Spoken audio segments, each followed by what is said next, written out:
Alors, dans la série sur les coups de cœur des romans jeunesse, voilà ma deuxième pépite qui pour moi est un incontournable. C'est Jusqu'ici tout va bien de Gary Deschmidt, paru aux éditions École des loisirs. Ce livre est un chef-d'œuvre, réellement je pèse mes mots.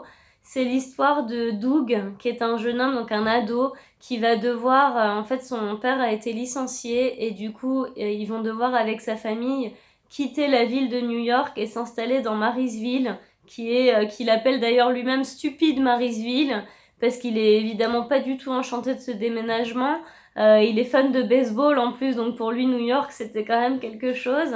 C'est vrai qu'à la maison c'est pas drôle tous les jours parce que son père est quand même assez violent, ses frères sont pas toujours très malins non plus et pas très sympas. Ceci dit, il a une relation avec sa mère qui est très touchante et très belle.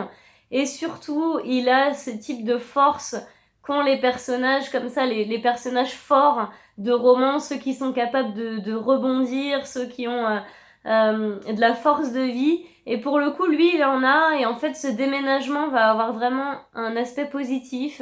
C'est que à Marysville, il va rencontrer une jeune fille qui trouve un peu pain beige. Enfin, on sent que tous les deux, ils se cherchent un petit peu.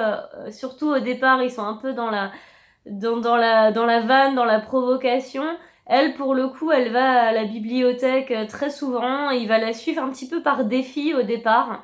Et c'est là-bas qu'il va trouver en fait sa nouvelle passion. Il va se rendre compte qu'il a réellement un don pour le dessin.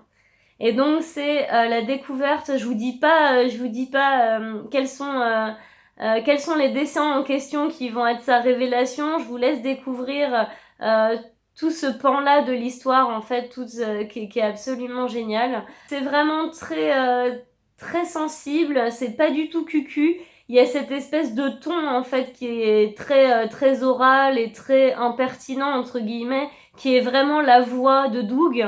Donc, qui permet de jamais verser dans le mièvre, ni dans le pathos, etc. Mais plutôt de nous prendre à part, en fait. Il a vraiment le don d'avoir des expressions très orales, des expressions très spontanées, en fait, très naturelles. Il est vraiment plus vrai que nature, ce personnage. En fait, il est super bien campé, il est très incarné. On a vraiment l'impression qu'il existe, quoi.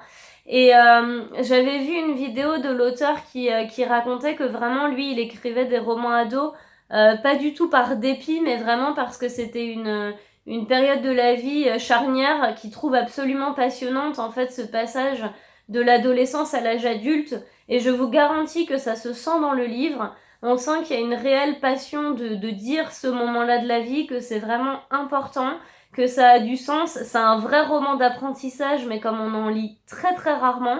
Et vous pouvez le lire évidemment adulte en y trouvant encore d'autres éléments qu'en le lisant ado. Mais vraiment, vous verrez que vous y prendrez un réel plaisir et qu'il n'a pas du tout à être estampillé ado. Au contraire, c'est vraiment un très bon livre pour des âges très différents en fait, et il mérite justement de sortir de cette case quoi, quelque part. Alors, juste une précision, le livre se passe pendant la guerre du Vietnam, donc on est en 1968.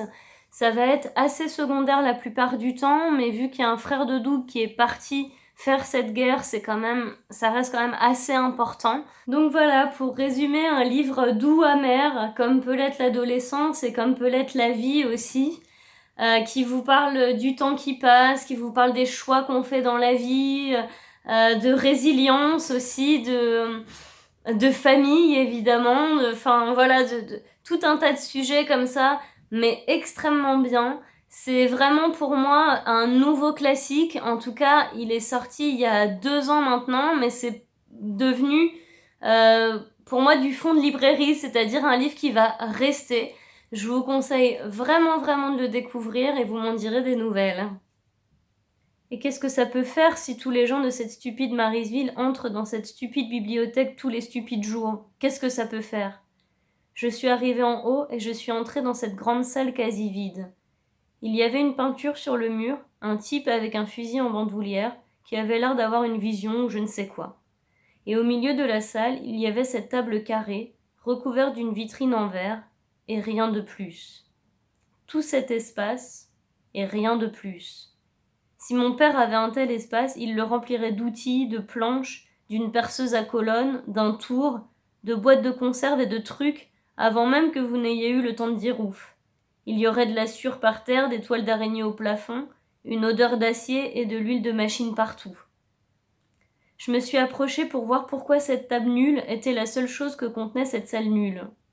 Et aussitôt, j'ai compris.